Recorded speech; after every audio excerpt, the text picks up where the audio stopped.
At saka kayo dyan, kayo ha, tigil-tigilan niyo sa BP Sara porke hindi marunong mag-Tagalog, sabihin niyo bobo. Mas bobo kayo. So Bakit? parang yung sinabi na yung, pag pumunta tayo ng, gumraduate ka sa sa Harvard, yung Amerikano, hindi marunong mag-Tagalog, bobo na. nga. Ako, Diba? bakit? Ako nag-Harvard ako, hindi man ako marunong mag-Tagalog. Oo. Bobo na ako. Diba? Alam nyo kami mga Bisaya ba? Hirap na hirap kami mag-Tagalog kung medyo malalim na. Kasi nagtatranslate totoo. mo yung utak mo. Di ba? Nahihirap yun sa akin na magsalita ka ng Tagalog, ang irisim ko yan, tapos itatranslate ko sa I-translate. Ilonggo, tapos itatranslate ko sa Ilonggo. Tagalog, yung ibabalik ko sa iyo. At saka, lumaki ka sa mother, di ba? Mabagal pa ba? American colony, anong tawag doon? that time? Colonial, mentality. Colonial, yeah. Gusto so, nyo, English Amerikano talaga. Tuwa kayo dun sa taga Mindanao na British accent. Eh, Peppa Pig lang yun eh. Ano tingin ng Peppa Pig? Panoorin mga kadonatics, napaka-political ng statement na to. Ito. Look at it this Yeah. way first. Baliktarin natin. We go to the Senate. The Senate will be the judge or the jury. The question in most politicians' mind, especially if you're in Congress, is, mako-convict ba? Will she be convicted in the Senate? My personal count, 16 votes will acquit her and only 8 votes Tama. will. May iba doon mag-a-abstain pa. Ang nakakasiguro ka lang na boboto against her are Risa, Kiko, possibly Tito Soto, and possibly Ping Lacson.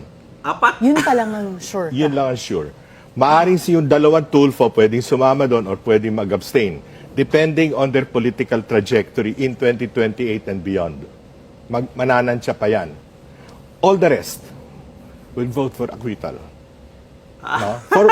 Whether it is because Dismiss. they're very close to Vice President Sara, like Aimee, Marcoleta, Robin Hood, etc. Or because their political future depends on a solid 34% Mindanao plus Central Visayas vote. Kung tatakbo kang re-election at hindi ka nanalo sa 34%, talo ka. Well, napakaganda ng opinion niya mga kadonatics. Credentials aside, okay? Let's go on to more on political decision mga kadonatics against Inday Sara Duterte. Totoong-totoo yung sinabi niya.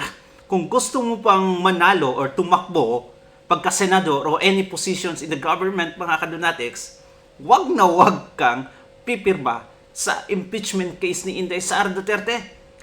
Alright? Okay, I'm not saying na guilty si Inday Sara Duterte mga kadonatics. I said, credentials aside. Wala muna tayong pag-uusapan na magaling talaga si Inday. Dapat lang boboto ka against impeachment. No. This is so political na kung gusto mo pang magka-position sa gobyerno, eto mga kadonatics, magandang perspective to mga kadonatics for political campaigning. Oh, di ba? Etong mga ehersito, sila Jinggoy, Chis Escudero, Villanueva,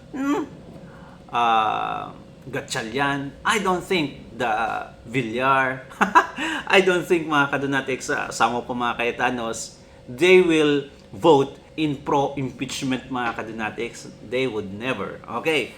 So dito pa lang, malalaman natin mga kadonatics na it's very impossible, close to impossible na ma-impeach si Inday Sara Duterte. Kaya nga ngayon, may mga grupo na nangangampanya sa pagka-presidente niya mga kadonatics. Iyak ang mga dilawan dito, iyak ang mga loyalista dito, iyak ang mga pinklawan nito mga kadonatics at mga komunista. Ay nako, sobrang grabe yung ginugol nila na oras sa kamara. Tapos dito sa Senado, nako, hindi pala may impeach. Oh no. Paano yan?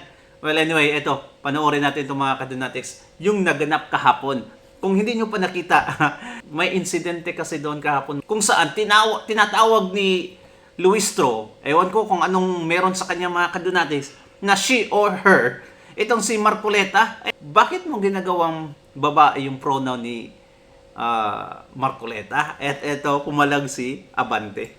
Uy, ma'am. Magandang hapon po sa Madam Chair, sa Madam committee Chair. na ito. Ayan. Madam Chair, Is that a point of order? yes, Not really the point of order. I just would like to find out if he is a she or a he because you have been mentioning her.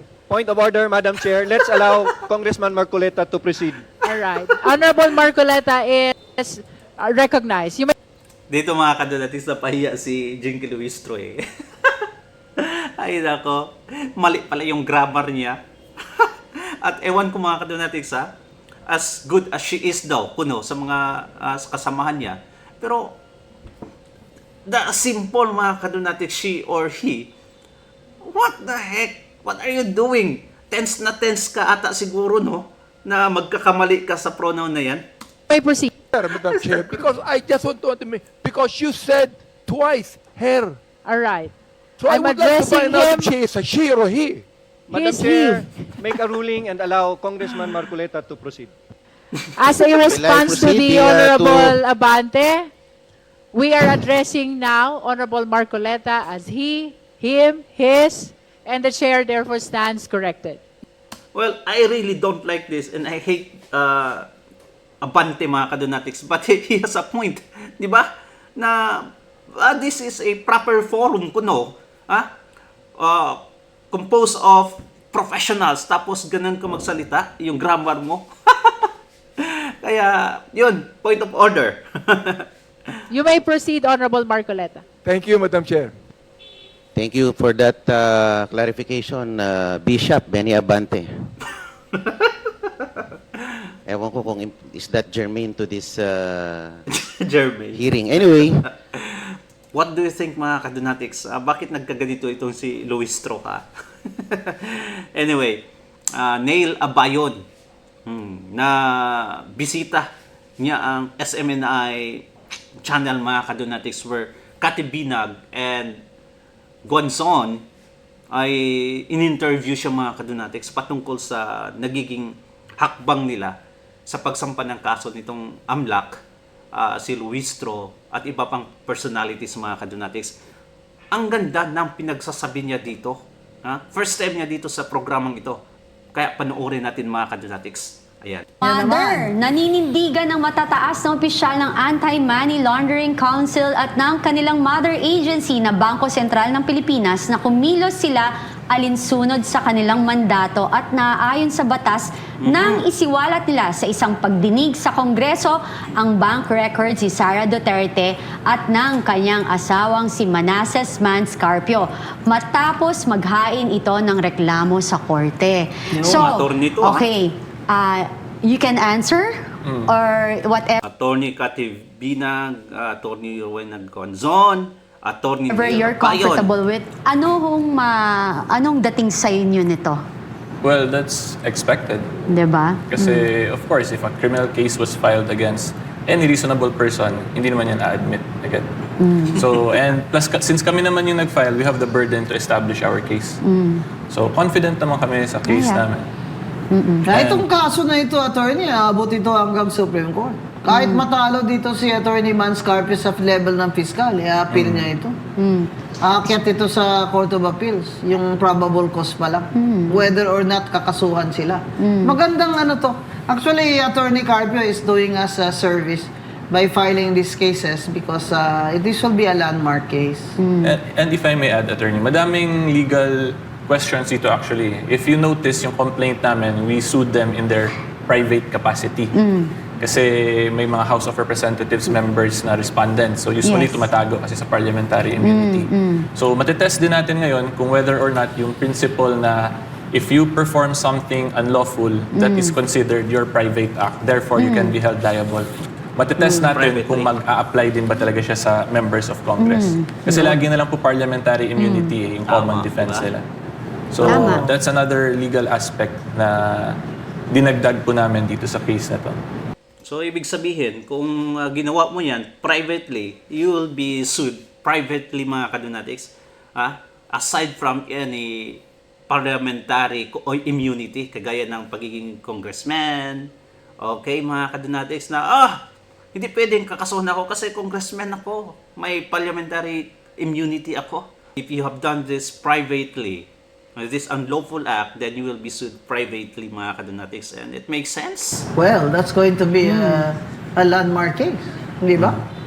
Kagaya pwede ng nga ngayon ng Supreme Court, medyo active ang Supreme Court. Imagine na pina-require sila to submit the SARO. Yes. Yung mga allotment for the first time. Kaya, Grabe, no? binabash nila si Senior Associate Justice Leonen. But I agree with that. Diba? Kasi Yes. they are determining whether or not itong mga funds na illegal. Diba? Kaya itong ginawa ni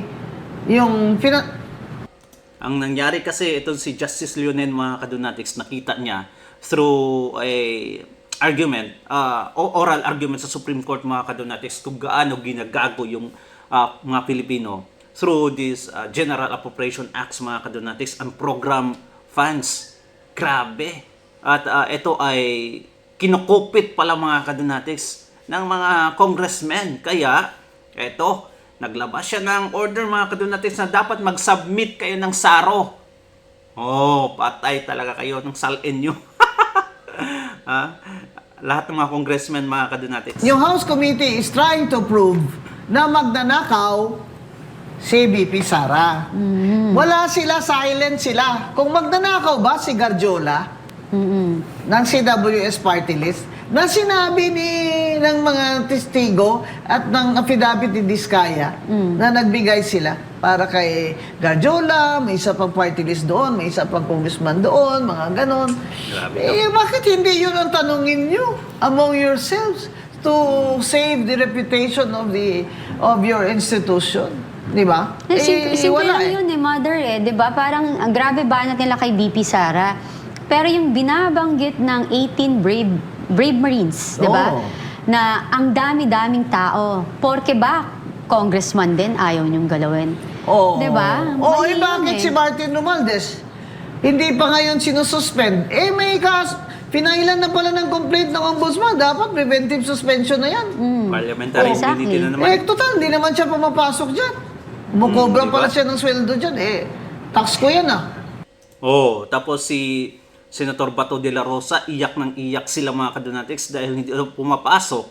Tapos, tumatanggap ng sahod, while itong si Martin, walang nagsasalita. Di ba? Ganyan ka unfair yung political ngayon, mga kadonatics. Dapat naman, pag may kaso na, preventive suspension na.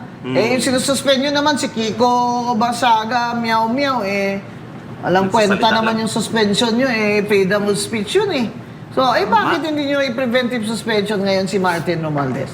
Yan ang ko na double standard itong House of Representatives.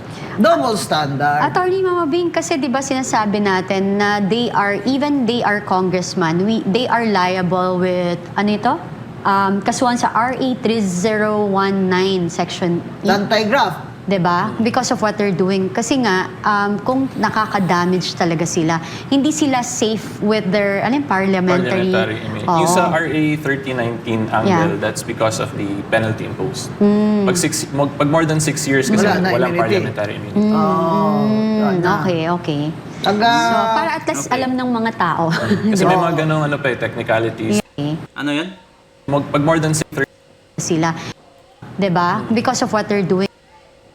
Our congressman, they are liable with, kasuhan sa RA 3019 section E. anti-graft. Diba? Because of what they're doing. Kasi nga, kung nakaka-damage talaga sila, hindi sila safe with their parliamentary immunity. Yung sa RA 3019 angle, Yeah. that's because of the penalty imposed. Pag more than 6 years kasi Wala na walang immunity. parliamentary immunity. Okay. Taga, So, para at least alam ng mga tao. Kasi may mga ganong technicalities. Yeah. limita- So, ibig sabihin, attorney, duration. kung nag-shoplifting lang siya, covered siya doon Okay kasi lang. less than 6 years.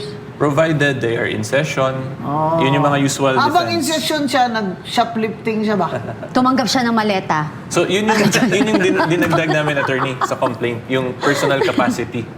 Kung basta, criminal, may parliamentary immunity ba or absolutely wala na rin? Yan. Magandang Magandang kaso legal ito. question. Maganda to. oo. This is a learning experience, especially dun sa kumukuha ng pagkaabugas siya. Yes. Galing-galing Ngayon. nito, tandaan natin ito. At itong mga kasong ito, bantayan natin kung anong resulta nito. Diba? So maganda talaga to, no, na maraming salamat din sa HOR kasi alam mo marami rin ang namumulat at natututo even ng ordinaryong Pilipino sa kung ano talaga yung naayon sa batas na tama, hindi yung batas-batasan lang dyan na alam mo yung peke or gawa-gawa, 'di ba, Mama Bing?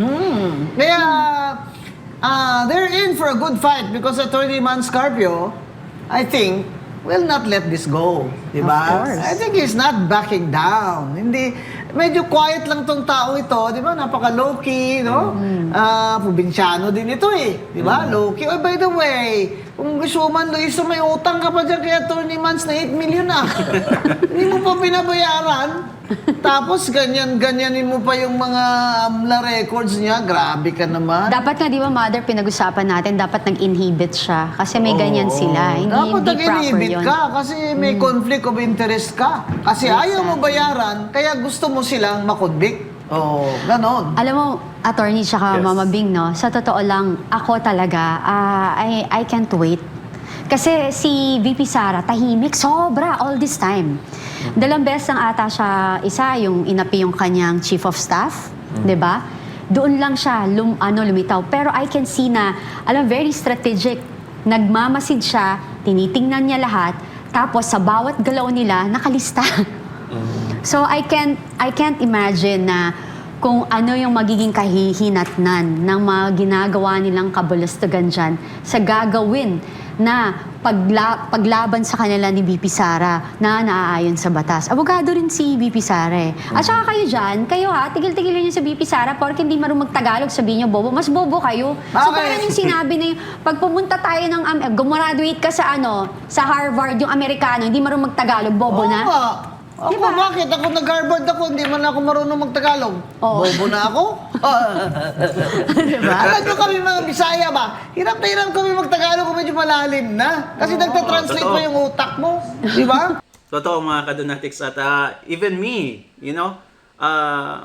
lumaki ako na nagsasalita ng Bisaya at sambonggen yung mga kadonatics Chabacano because lumaki ako sa Zamboanga City where almost of the schools there mga kadonatics are in Chabacano. So you have to speak the language mga kadonatics or the dialect para makagraduate ka talaga. Tapos Bisaya at the same time. Tapos natutuhan ko pa yung pagsasalita ng Ilonggo, Tagalog. Through television lang nakuha namin mga kadonatics. Natuto kaming magtagalog through television mga kadonatics. Oh, di ba? Isn't that a skill? Tapos English. So, ang dami. Kaya alo-halo mga kadonatics. Kaya minsan, may baluktot na Tagalog tayo. Well, but it doesn't mean mga kadonatics na bobo tayo. Pero ang totoo, bobo nga. Anyway, continue. Mahirap yun sa akin na magsalita ka ng Tagalog, ang irisim ko yan, tapos itatranslate ko sa I-translate. Ilonggo, tapos itatranslate ko sa Ilonggo. Tagalog, yung ibabalik ko sa iyo. At saka, lumaki ka sa Mother, di ba? Mabagal pa ba? American colony, anong tawag doon natin? Colonial, mentality. Colonial, yeah. Gusto so, nyo, English, Amerikano talaga. Tuwang-tuwa kayo dun sa taga Mindanao na British accent. Peppa Pig lang yun eh. Nanonood lang yun ng Peppa Pig. Diba? The ants Peppa Pig in lang pala. France stay mainly on the plants. Oh, di ba? You came all along up here just to tell me that today is Monday. Text din yan ah. Grabe kayo. Grabe kayo. Masyadong minamata nyo kami mga Bisaya. Alam mo, ayaw ko sa mga tao, ang mata-mata ng mga Bisaya na parang sabihin, Bisaya yan, Baduy yan. Go! Eto na nga, sabi nga ni Kong Luis Ro, Mama Bing, na ang reklamo raw ni Atty. Manscarpio ay layuning pigilan ng ebidensya sa impeachment ni VP Sara Duterte. Ano sa tingin niyo dyan? Ikaw as a lawyer, again, binabalik ko sa kanya sa'yo. So yung case namin, again, it's just to implement the penal provisions kasi they disclose something that is prohibited to be disclosed, which carries a penal provision for it. So, hindi yun because para hindi mapakita yung evidence or what. It's simply, gusto ni Atty. Mans mapanagot yung nag-violate ng Anti-Money Laundering Act. Yeah, at saka it's for everyone. Yes. Everyone's benefit. Again, parang if you don't feel safe anymore, like wala ka ng privacy na pag nag-iipon ka or like meron ka mga dokumento na dapat ay mapoproteksyonan in behalf kasi yun ang kagustuhan mo, tapos nilalabag nila ang batas, hindi lang kung sa kanya kayang gawin, lalo na sa atin. Ganun lang. Yun ang tingin ko po. Anong tingin nyo, Mama Bing? Bakit pa siya may interest na pigilan yan? Eh sa totoo lang, sinabi na nga ni Vipa Sara, iakyat na nila. Doon na kami magtotoo sa Senado. That's exactly what she said, which is correct. Bakit ko naman, bakit pa ako magpapasakit ng ulo dyan? Alam ko naman na hindi kayo fair. Di iakyat nyo na. Doon na tayo magtutuos. Kasi doon, meron akong right to cross-examine. Meron akong right na magbigay din ng aking mga testigo.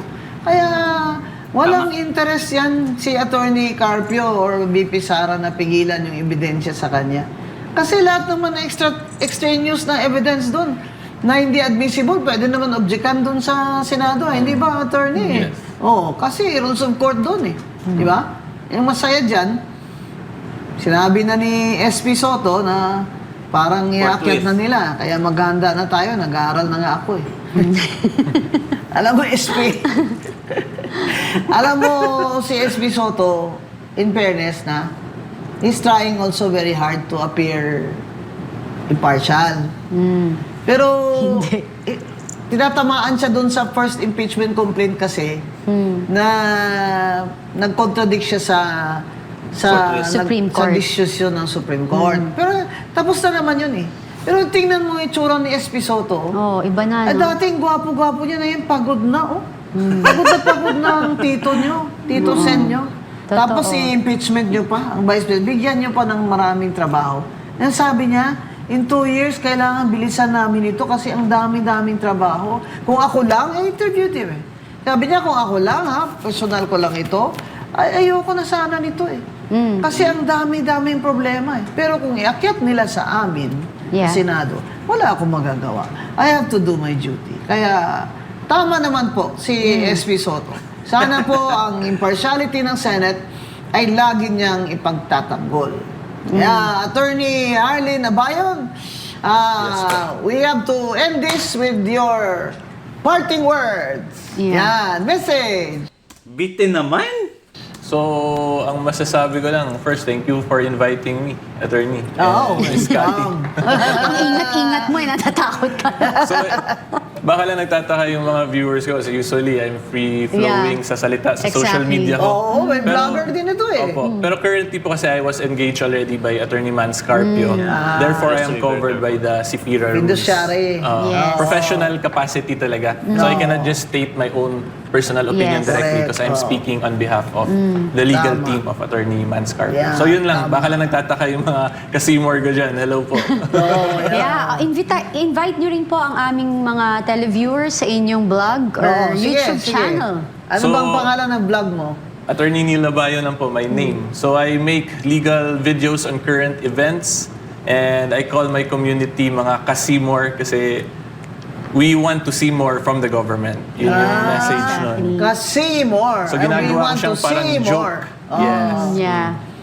So yun na po, thank you to everyone. Yung mga hindi pa po naka-follow, please follow, subscribe lang po sa Attorney Neil Abayon, YouTube page, Facebook page, TikTok. Same username lang naman po lahat yan. Well, bitin. Walang masyadong interview kay Neil Abayon. Well, anyway, marami din naman tayong natutunan mga kadonatics, which is the most important thing here. And how I wish, okay, I have planned mga kadonatics so many times already na paano kaya, no, kung, you know, I have to study law. Ay, nako. Kahit a student of law mga kadonatics, at least may bigat yung mga pinagsasabi mo. Do you think mga kadonatics I have to do that? But I need sponsors. Grabe, mahal yan mga kadonatics. Wala tayong pera para, you know, na maka-enroll dyan. But I would love to. Anytime mga kadonatics. Thank you so much and God bless you mga kadonatics. Ingat palagi. Comment down below at babasahin natin yan. Thank you and bye-bye.